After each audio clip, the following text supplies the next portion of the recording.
Can you tell me the story of that picture? Okay.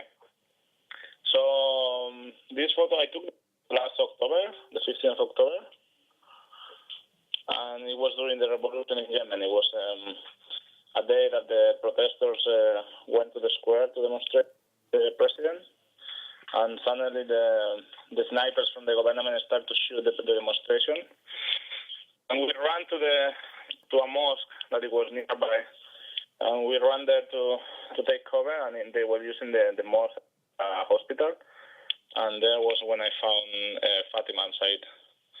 It was the mother taking care of her son. Why are you doing this job?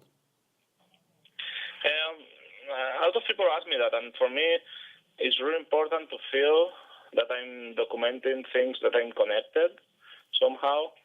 What I mean is, like, I'm not interested in shoot photos of Islamists in Somalia because I don't have anything to do with them. But I like to document social movements and people basically from the left. I consider myself like an activist, So that's because I grew up in the suburbs of Barcelona, and my family was all the time well connected or really connected with politics. My father was in the union, and in my house it was all the time books about politics, and so I need to. I mean, I like photography as a way of life and as a way of fight. Like, I need to. I like to document things that I think have to be documented. And like this year, the Arab Revolution, it was a really nice experience because all these youth were in the street climbing for democracy, something that we have here in our countries. So it was really easy to work there. You feel connected with the people, and the people are demanding things that we are totally shared, and we share the same principles.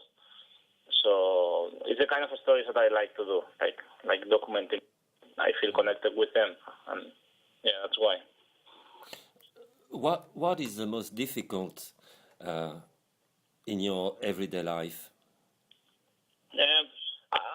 I don't really like to. I mean, I don't think that. Of course, when you go to these places, you have sometimes a bad experience, but I don't think that we have to put the focus in that because we choose this job, and nobody's pushing us to do this job. So we are free to decide to don't keep doing this job. We can come back to our cities and go to work in an office. So I don't like to talk about the difficulties that we found in our daily life because it's our choice and nobody's pushing us. And also, for example, in Yemen, and when I went to Yemen, I was there for 3 months. And when I finished my assignment, I just take a plane and I'm coming back home. And the people who are really suffering the conflict is the people that are still there in the country.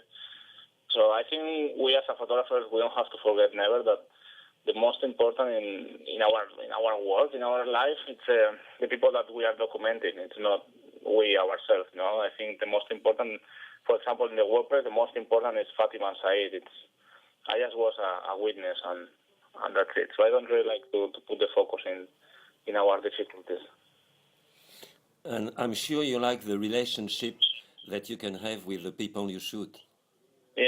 Yeah, this is really, I think it's the main key in all of this. Sometimes people ask me how you make it to build a barrier between you and the people. Do you use the camera as a shield? Do you use the camera to protect yourself? And I'm always answering the same answer. Like, no, I don't like to protect from the people. I like to get involved with the people and get connected with them. I don't want to use the camera as a shield. I want to keep connected with the people.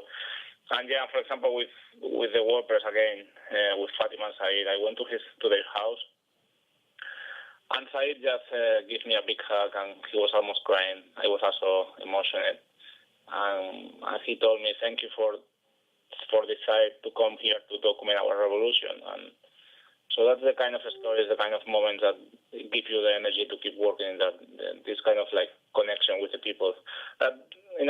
Somehow here in our culture in Europe, it's really difficult to get these connections. I think here in Europe, we are every time we are getting more like individualist. And you see the people in the metro here, like with the iPod, with the iPhone, and even don't talking to each other. And in the side of the world that I'm working, it's totally different. People are talking to everybody all the time, and it's really like and I think I feel much more at home, like in the other side of the world. I'm blind, and I would like you to describe in a few words your picture, and I would like you to tell me what did you hear at this precious time, and what did you smell in that time? Okay, for me, this photo is just a mother taking care of her son. That's it. It's something really universal. I think all the mothers in the world will do the same that Fatima did with Said. And what I was hearing at this moment, it was shelling. They were bombing everywhere. So it was bombing and shootings everywhere because the government this day was especially strong against the protesters.